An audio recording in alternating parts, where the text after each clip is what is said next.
leader of the Labour Party. It's Jeremy Corbyn!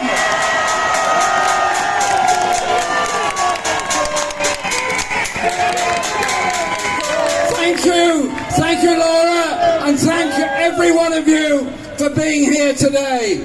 Every one of you has come out to show solidarity.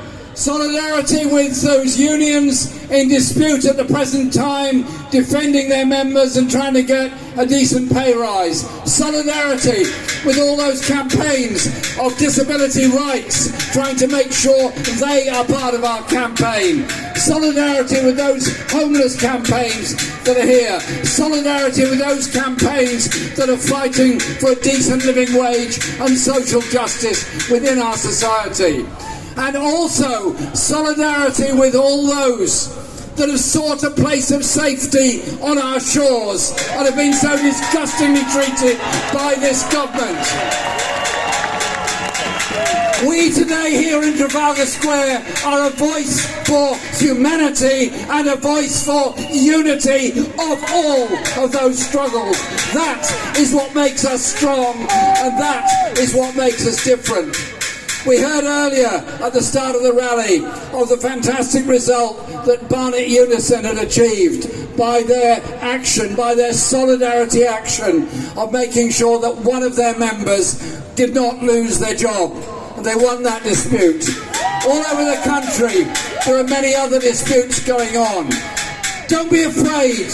Join in and support. Support TfL workers next Thursday when they're in dispute. But also those like the Bakers Food and Allied Workers Union members at Samworths in Leicester who are campaigning for union recognition. Join with them, join with all the others in strengthening our movement. Next week, a week after, the government is going to produce yet another budget. The last budget promised to borrow lots of money, to give lots of money to those that already had humongous amounts of money. The Prime Minister lasted a couple of weeks and the Chancellor even less than that. And we now have a new Prime Minister and a new Chancellor. I don't have high hopes of this budget coming up.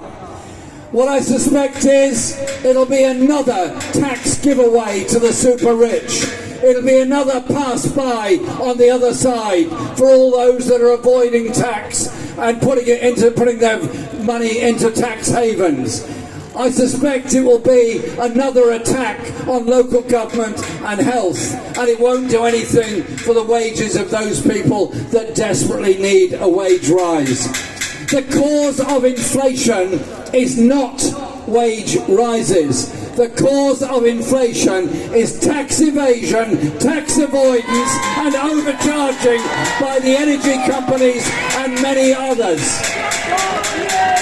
They found money to bail out the energy companies and factor in a 100% rise in prices. That will only last until April. Goodness knows what happens after that. There is, however, an answer of doing things in a different way. You invest in people, you raise wages, you raise benefits, you stop the profiteering by the energy companies and take them into public ownership. And you do the same with the railway companies, with Royal Mail, and those water companies that have been ripping us off for 30 years, polluting our rivers, destroying our natural environment, all on the altar of profits to distant hedge funds. That is the reality of what modern Britain is about. Now, how do we get rid of them and how do we change it? The answer is here in this square. It is the unity of all of those campaigns and people that want to see a different, better country, and one that works in solidarity with people around the world. To build that world of peace and justice, not of war. To build that world of unity, not of division. Last weekend, I had the great privilege of going to Brazil to observe the election.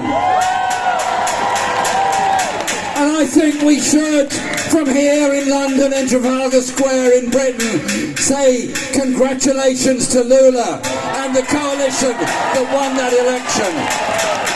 And you know what? They didn't win that election by triangulation and appealing to the right-wing media. They won that election by the solidarity of the trade unions, the urban homeless, the landless people, the environmental campaigners. And as a result, President Lula narrowly won that election on a pledge of a different approach to the environment, a green industrial revolution. It's in our hands. We can build the world we want. We can make the world a better place in global solidarity as well as in our own solidarity. Our media will always seek to disempower us and tell us we don't matter. Well, they've got another thing coming. We are very, very many, and they are very, very few. Thank you very much.